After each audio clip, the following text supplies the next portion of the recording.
Imagine living your life after 50 and feeling energized and excited about your future.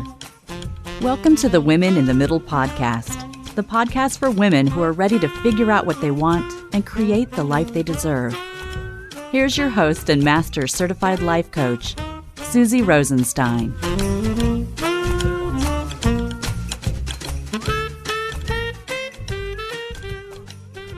Hey there, today's episode is all about the importance of walking more in midlife with special guest Joyce Shulman of 99 Walks. Let's go. Welcome back to the podcast Women in the Middle. I'm your host, Susie Rosenstein, your master certified coach and midlife mentor, and I am so glad to be here with you again. But just quick, before I introduce you to our guest today, if you want to find out more about how to get unstuck and live your best life in the middle, head on over to www.susierosenstein.com/10 questions and grab your free copy of my 10 insightful questions to reimagine your life after 50. All right, you are going to love my guest today, so let me tell you a little bit about her.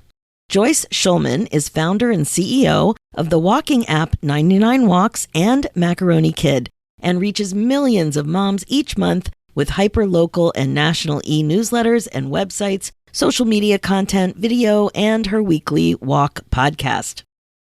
Having created a one-of-a-kind digital platform, she connects families to the wonders of their own communities and inspires women to chase their dreams and crush their goals. Her most recent endeavor is 99 Walks, and Joyce is on a mission to combat loneliness and improve fitness through the simple act of encouraging moms to walk together. And she has an awesome mission, getting 1 million moms moving.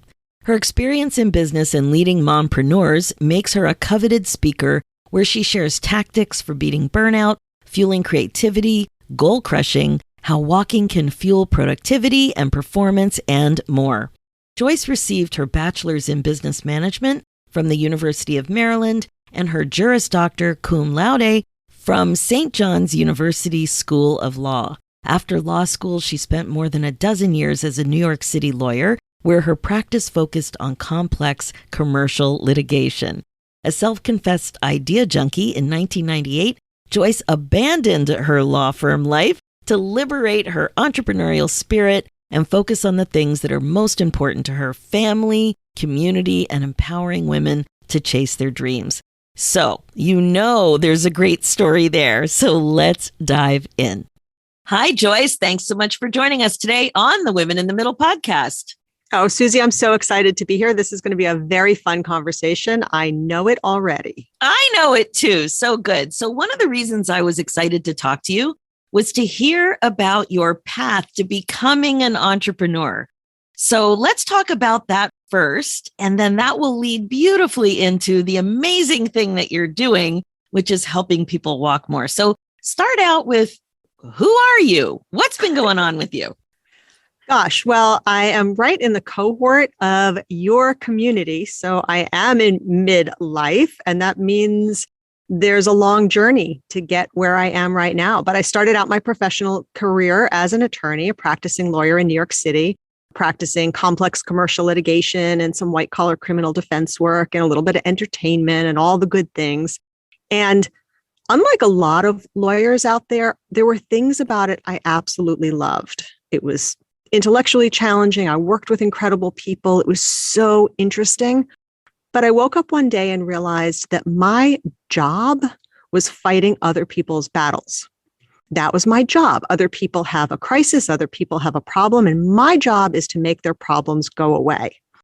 And I've always been really entrepreneurial in my spirit. I actually started my first business while I was in law school, which is a terrible idea. But I always wanted to build something and create something. And that was kind of gnawing at me my whole career. How long was your career?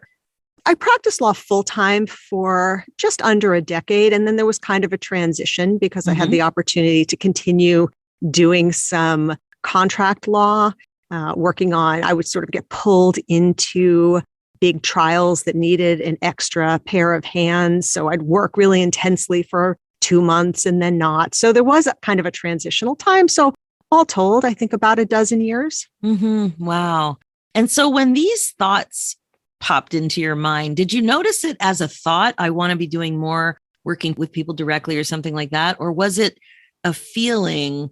Because I just noticed I also really liked my job, but when it came like eventually, and mine was 15 to 20 years in when I first noticed the feeling, it was just not quite feeling content. So what did you notice?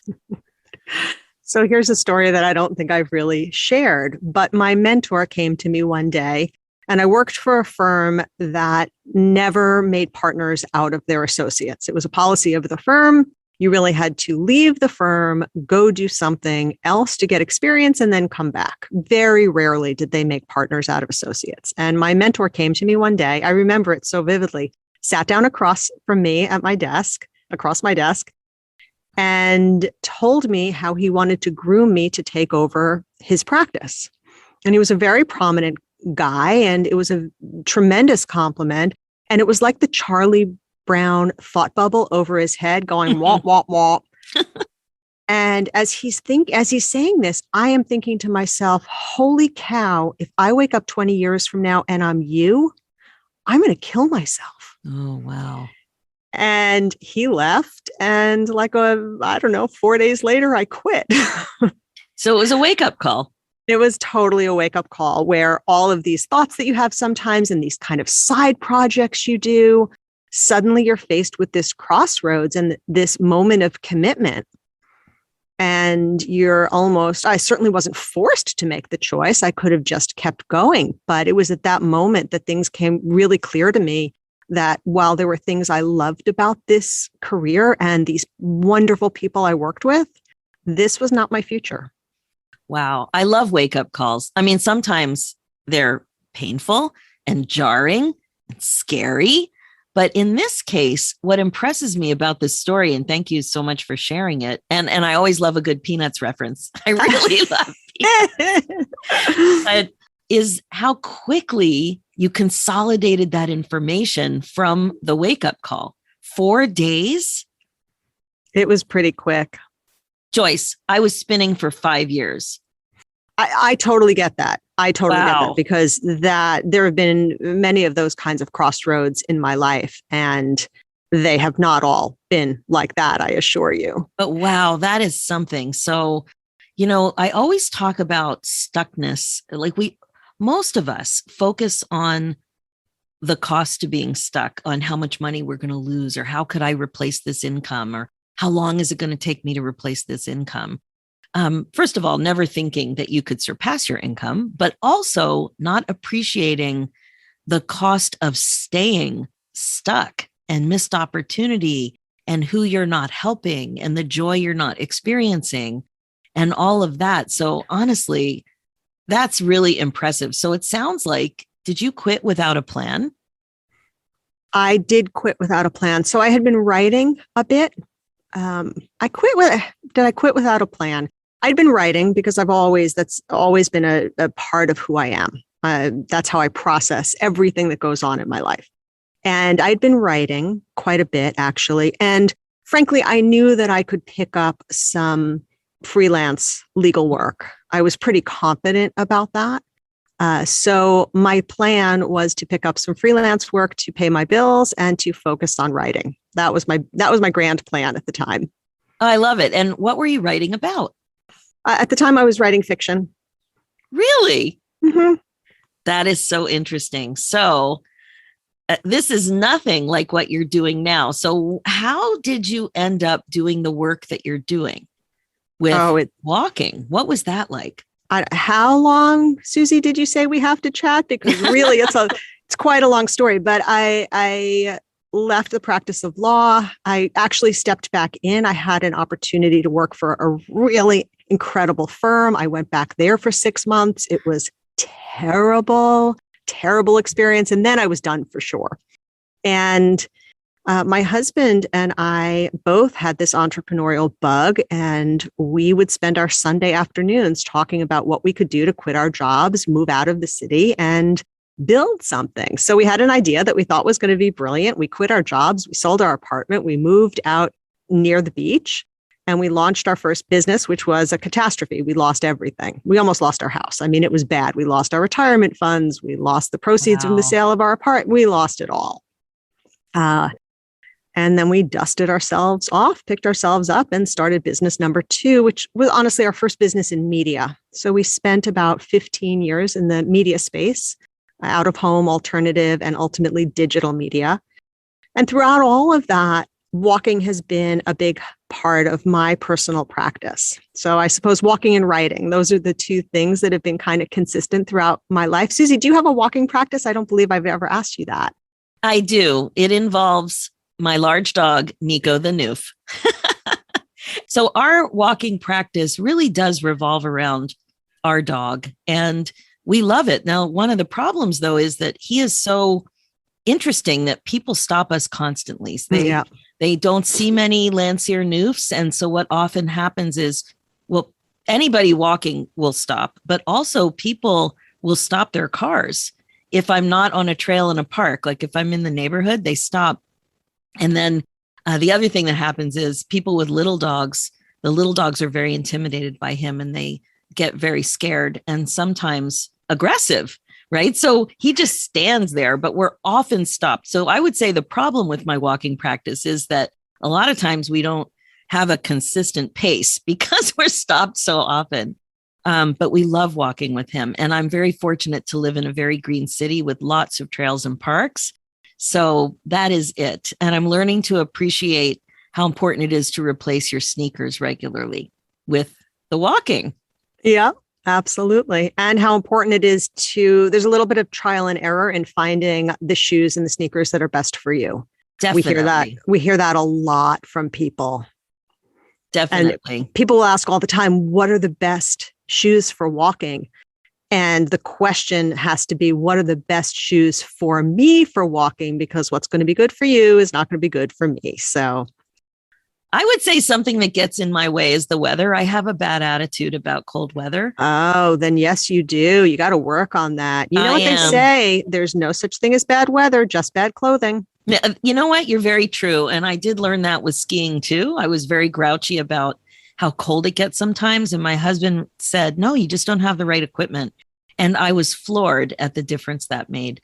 So I have talked about my bad attitude about cold weather on the podcast plenty of times because it is kind of embarrassing, but I am working on it. And thanks for confirming the importance of working on it. Well, if we're going to talk about that for a moment, we're totally going to digress. And I promise I'll go back to how I developed a community and a business around walking. But I have been an outdoor enthusiast my whole life. I've walked my whole life. I too am a skier. And it wasn't until last year that I discovered the profound difference between wool socks and cotton socks, even when you go out for a walk. Really? Changes. It was staggering to me. And now I would never go skiing in cotton socks. I'm not a lunatic. Walking, like just, going out for a 45-minute walk in the winter, I would just put on my usual gym socks. And changing to wool socks changed everything. Wow. Thank you for sharing that. That is a tip from an excellent source. So we've gotten way off track. That's okay. Walking. So walking has always been a big part of my life. It's how I've kept my body moving. It's how I've maintained my weight. It's how I process big things. It's how I take time for myself. It's how I fuel my creativity. And it's just been part of what I do. And about 7 years ago, I started walking with friends on a regular basis. And I discovered how wonderful it is to walk with people you care about. And the nature of the conversations that we would have seemed very different than conversations we had under other kinds of circumstances. And I came home from a walk with my friend Anne Marie one day, and my husband said to me, I think maybe there's something to this walking practice. I think maybe we could find a way to bring the benefits to more people. So that started a deep, deep dig into the research, where I started to discover just so much research around the power of walking for your mind, your mood, and your body. And that led iteration after iteration to the creation of 99 Walks, which is our current business.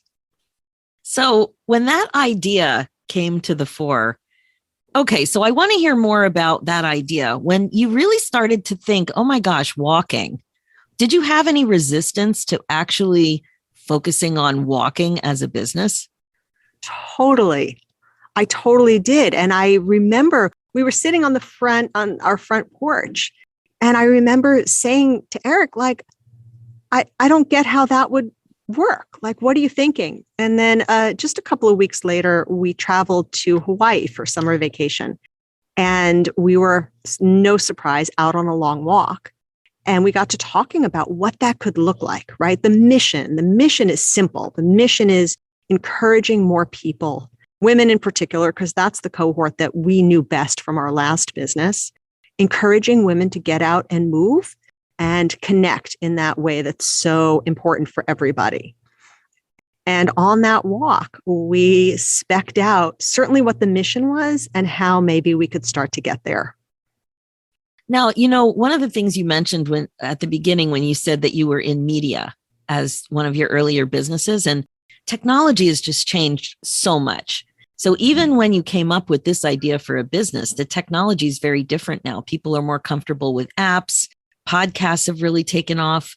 So I'm just wondering, you probably couldn't even imagine what it's become now when you first hatched the idea. Our background at the time was in digital media. We were email and web based. We had tried and failed to build an app. So the app first kind of business, 99 Walks is actually web and app, about, 50-50, right? But the product itself is an app. And that was very new and required a tremendous amount of learning that I'm still learning. And to your point, the evolution in technology is breakneck speed. Yes. It's like, right. You figure something else out, you figure something out, and then there's a whole new thing. That it's so true. And it's constant learning. And I work on it, but I do have a tendency to think that I suck at technology. So when I notice that thought, I need to really go into very purposeful, intentional thinking that I also know how to learn, and knowing how to learn for me compensates with this freak out about technology. But yeah, like being an entrepreneur, you have to be very nimble and very open to change. And I also just want to comment on, I appreciate so much that you're talking about some of these failures, because that is a part of learning and it is a part of being an entrepreneur and it's part of growing. And how can you know what you don't know? I really believe and I teach that we're on the right path already. And you were clearly on the right path to this business. Everything that you did has helped you where you are now, but it's impossible to see.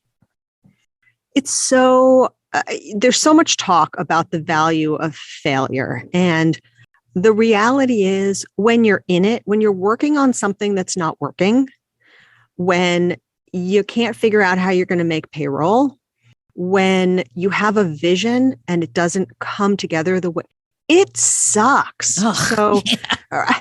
It's so hard, to get out there and say like, oh, you're failing forward, because I just think we have to be sensitive to the fact that when people are in that place, it doesn't feel good. No. Right? It's so much easier to look back and think, oh, X got me to Y, Y got me to Z, and Z is pretty good.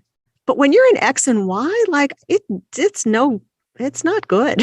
No, it's horrible. And it requires so much courage to believe enough to keep moving forward.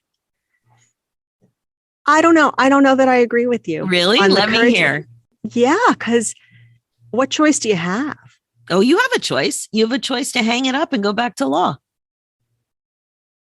Which fair enough. I mean, I thought about it. I've probably thought about that 50 times. I think I thought about it yesterday. We have so many choices, but there's something, your level of commitment to this idea and to this business is remarkable. I think any entrepreneur who keeps going it's remarkable because there are so many opportunities to freak out, to withdraw, to resist, to hang back, to not be as visible as you need to be. But, the people need you. They need your work. They need this to happen. I suppose it's a fair point. You call it courage, but for me, it feels like I don't really have a choice because the alternative of hanging it up, the alternative of not sharing that, which I think needs to be shared, the alternative of going back and doing something that I know didn't fuel me. Mm-hmm. None of that really feels like an option. So I don't feel brave. I feel like I feel like I don't have a choice. This is my path. This is my journey. Sometimes it's really, really, really hard. Sometimes it's really, really, really awesome. And it just is my path, at least at the moment. That's your mindset. It's amazing. Believe me, there's a lot of people that have great ideas and they don't happen. Yeah. Right. So it's a beautiful combination. I love hearing about it. The other part of your story that really stands out is that you and your husband are so on the same wavelength that when, you're talking about this amazing time you had with your friends walking, and that, by sharing that experience, this idea came that he saw something in there and that lit you both up. I mean, that's really great. I just posted recently on my social channels, kind of a shout out to other people out there who are working with their partner or their spouse, because Eric and I have been working together for more than 2 decades. Wow. And one of my old friends actually responded and she said, I've always been amazed that you can do this because my husband and I can't even work together to make dinner. Hello, exactly.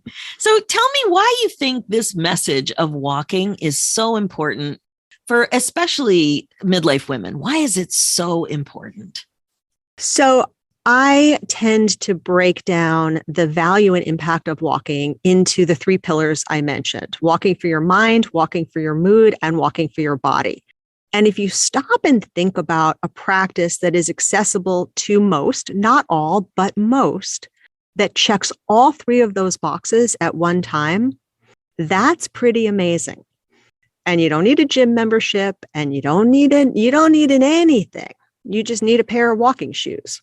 And good ones. And you can start with not so good ones. You'll learn pretty fast. And some people prefer to walk barefoot, but that's a conversation for a whole nother day. Oh my gosh, I have flat feet. Like the whole shoe thing has been an issue for me since I was little.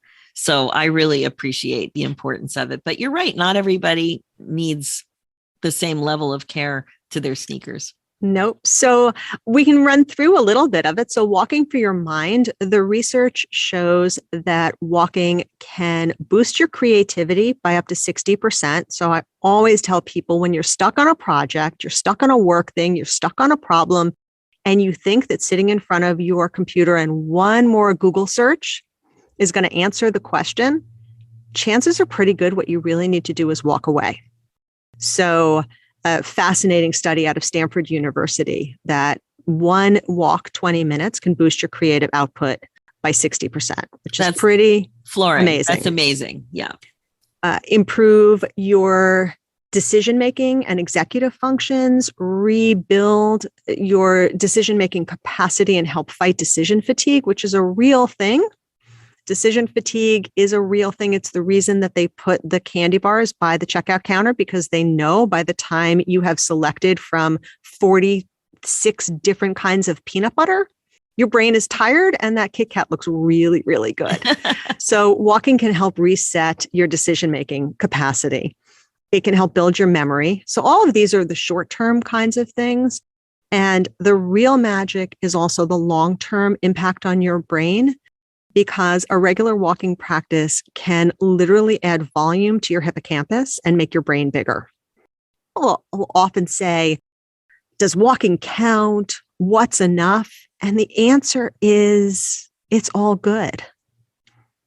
So walking for your mind, walking for your mood, walking has been shown to be as effective in some people, not all people, but as effective as medication for mild and moderate levels of anxiety and depression. And for people who are on medication, a regular walking practice is a wonderful complement to that. And what's happening, it's different for everybody, but what's happening physiologically is it's reducing your levels of cortisol and it's boosting your levels of those happy hormones, dopamine, serotonin, endorphins. And walking with other people also boosts your oxytocin, which is our connection and collaboration hormone. Wow. And sometimes you see a deer or a hawk when you're on a walk, and then it's like so much excitement and fun when that happens too. So it's so funny you say that. There's a brilliant study about the power of awe walks. So researchers have started to name awe as an emotion. I don't know if you've seen any of this, but it's so interesting to me. And it goes to exactly what you were just saying. And awe is that feeling that we experience when we see something that feels larger than life. Oh, I'm so glad you mentioned that. I actually have a worksheet about radical amazement, which is a concept that Rabbi Heschel talks about. And I have a worksheet just encouraging people to think like that and to capture it. And I've broken it down into some thought work. I love that. Oh my gosh, then we have to talk a little bit more about this study. So what was so interesting, so experiencing awe, what the research shows, first of all, it makes you happier, it makes you more grateful, all of those things. And it simultaneously makes you feel connected to something bigger and also makes you feel smaller at the same time because you feel like you're part of this beautiful tapestry of the world. So this researcher went out to see if she could encourage people to experience awe kind of in their day-to-day. So they took two groups, a control group who just said, go out and walk, and the subject group who was given just a very brief introduction to this concept of awe. And they were encouraged to walk in new places and they were encouraged to kind of look around and see if they could experience awe. And what they found is that little bit of instruction was enough to really encourage people to have and capture that experience of awe. Oh, I'm grinning my face off. That is amazing. I'm going to be following up with that. I'll see what I can find and put a link in the show notes for that study. Oh, that's amazing. Thank you so much for sharing that. So you mentioned also something about menopause symptoms and walking. So there is I was going to say surprisingly, but not surprisingly, right? Because there's just not that much research on menopause, though it's getting better out there. But for me personally, the most challenging menopause symptom for me was the sleep disruption, because sleep is everything to me. And for 2 years, I didn't sleep well. And that was not good. So there is a ton of research that shows that walking, especially if you walk early in the day, can help you sleep better at night. It's really that simple. Wow. And so what is your personal walking practice? Do you walk alone? Do you listen to podcasts, music? Do you walk with friends? What's your favorite thing to wear other than the wool socks? What does it look like for you? So I walk in 4 different ways. And I'm pretty intentional about which of the 4 kinds of walks I take. So walk number 1 is when I walk by myself in silence. I say by myself, I usually have my dog with me, but by myself in silence, no music, no podcast, no nothing. And I free my mind to kind of go wherever it wants to go. No intention, no anything. And the first 10 minutes usually kind of sucks because the first 10 minutes of any kind of exercise or movement kind of sucks. And then you get into that meditative default mode network brain place that's so amazing.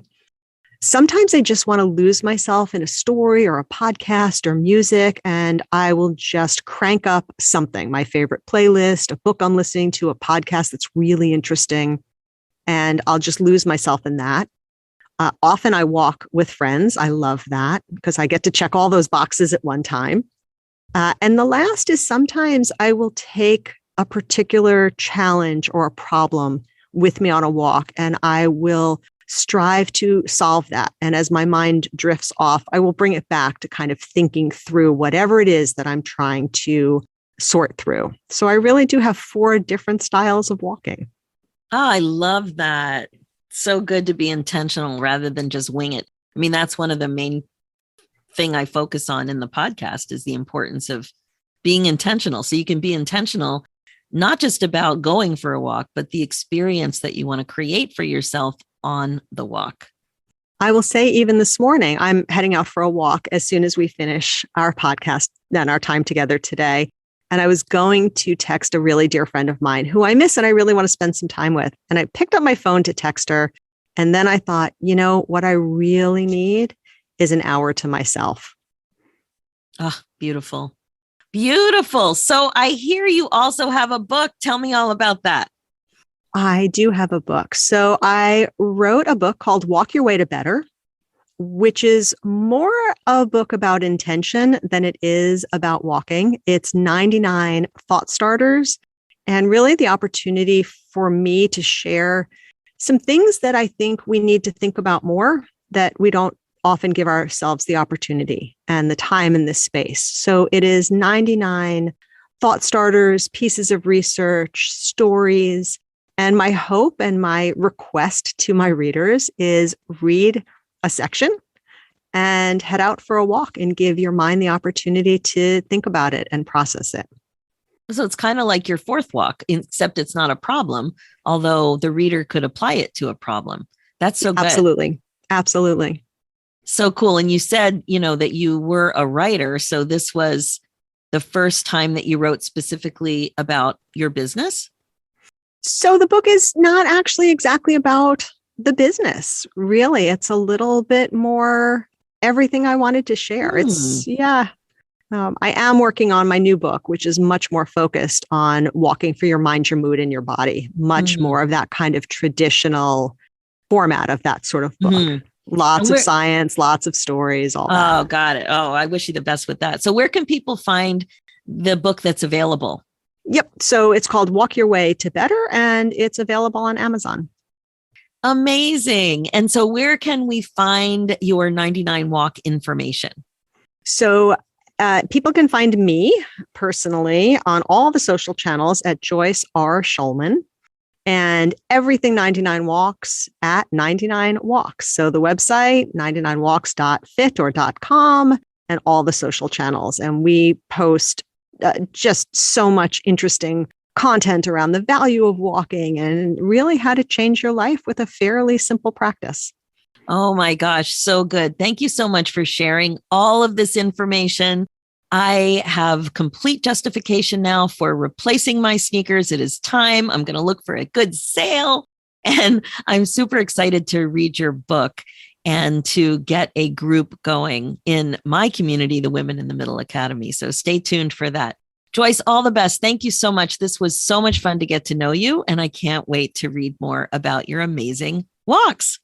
Thank you so much for having me. That's it for this episode. Joyce is so interesting, and I just love how she's helping people focus on one specific thing, walking more. 99 Walks is such a cool idea to use a virtual walking challenge to empower you to start moving and improve your lifestyle. What about you? What's your walking practice? Are you walking as much as you want? Would you walk by yourself? Would you walk without taking your phone or listening to a podcast? It's a great thing for you to think about. Like everything we explore here in the podcast, if there's a disconnect between what you want to do and what you're actually doing, you're not being as intentional as you could be. So look for the reason. Ask yourself why. There might just be a thought in the way that's not helping you out. Once you see exactly what you're thinking, you can make a shift in your thinking so that you do exactly what you want to do. That is regret-proofing your life. All right, as you know, my focus as your midlife coach is to help you get unstuck, clear, and excited about your life again. So remember, if you want to find out more about how to get unstuck and live your best life in the middle, head on over to www.susierosenstein.com/10 questions and grab your free copy of my 10 insightful questions to reimagine your life after 50. For show notes and links, head over to www.susierosenstein.com and click the podcast tab and you'll see the episode right there. Thanks so much for listening. It's time for you to put yourself first, one thought at a time. I'm Susie Rosenstein, and I'll talk to you next week.